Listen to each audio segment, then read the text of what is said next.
بسم اللہ الرحمن الرحیم۔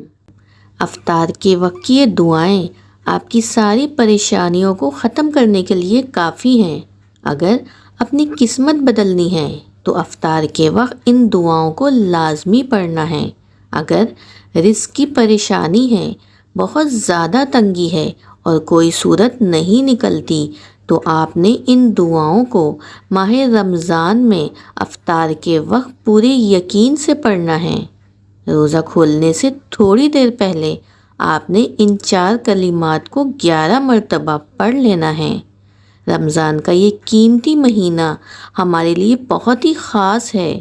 اس کے ہر لمحے میں ہمارے لیے رحمتیں اور برکتیں برس رہی ہیں۔ تو جو کوئی اس مہینے سے فیض یاب ہو گیا تو وہ اللہ کا قرب حاصل کرنے میں کامیاب ہو گیا۔ رمضان المبارک کی وہ قیمتی گھڑیاں جب آپ جو بھی دعا کرتے ہیں وہ پوری ہوتی ہے، اور وہ گھڑی ہے افطار سے چند منٹ پہلے کی، تو آپ نے 11 مرتبہ ان 4 کلمات کو پڑھ لینا ہے اور پھر اللہ سے دعا کرنی ہے۔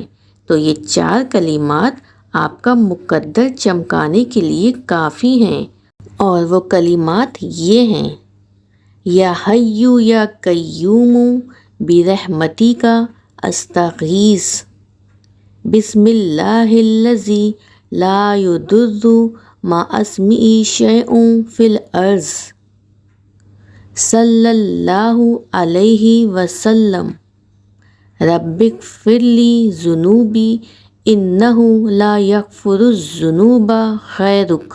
بس آپ نے ان کلمات کو افطار سے پہلے 11 مرتبہ پڑھ لینا ہے اور اللہ کی بارگاہ میں پورے یقین کے ساتھ دعا کرنی ہے۔